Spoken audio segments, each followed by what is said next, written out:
부모가 자식 저금통을 터는 게 말이 됩니까? 국민연금 개혁안을 두고 나온 이 말, 지금 세대 갈등의 상징처럼 퍼지고 있는데요. 보험료는 오르고 받는 나이는 늦춰진다는데 진짜 이 구조 누구에게 더 불리한 걸까요? 오늘 영상에선 복잡한 말 대신에 꼭 알아야 할 핵심 구조만 정리해드립니다. 도대체 누가 얼마나 더 내고 얼마나 덜 받는 건지 숫자로 바로 보고 싶은 분들은 아래 칼럼에서 확인하세요. 그럼 영상 시작할게요. 우리는 매달 국민연금을 내고 있지만 정작 얼마나 내고 있는지, 나중에 얼마나 받게 되는지는 잘 모르는 경우가 많습니다. 그런데 이번에 발표된 국민연금 개혁안은 지금 당장 관심 없던 사람들도 꼭 알아야 할 내용들이 꽤 많습니다. 실제로 개혁안 발표 이후 청년 세대 사이에선 이런 말들이 쏟아져 나오고 있는데요. 더 내고 덜 받는 게 어딨냐? 안 내고 안 받겠다. 기성세대가 혜택은 다 누리고 우리는 뒷수습만 하네.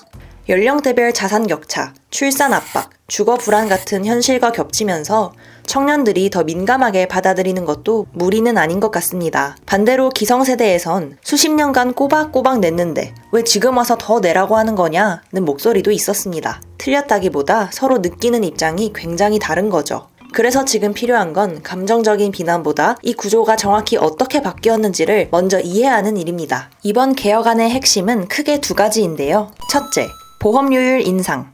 2026년부터 2033년까지 매년 조금씩 올라서 지금 9%인 보험료율이 최종적으로 13%까지 오르게 됩니다. 문제는 20대처럼 앞으로 오래 납부할 사람은 50대보다 더 오랫동안 더 많이 내게 된다는 점이죠. 실제로 따져보면 2006년생은 평생 1억 8,700만 원 정도, 1976년생은 1억 4,100만 원 정도를 내게 됩니다. 청년이 약 4,600만 원을 더 내는 셈이죠.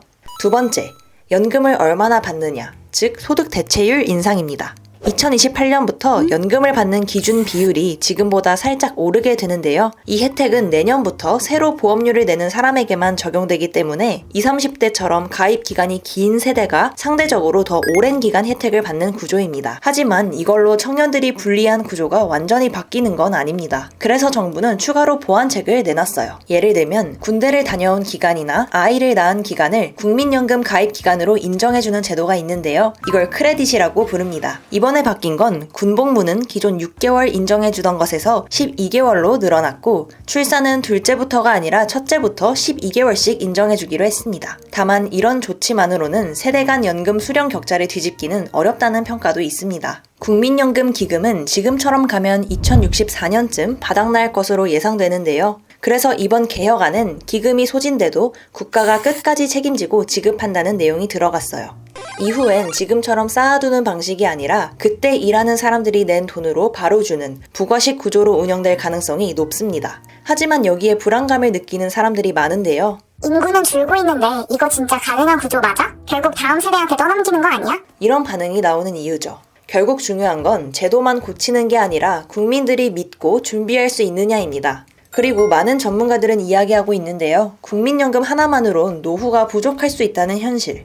그래서 제도를 이해하는 것만큼이나 개인 차원에서 준비해 나가는 일도 점점 더 중요해지고 있어요.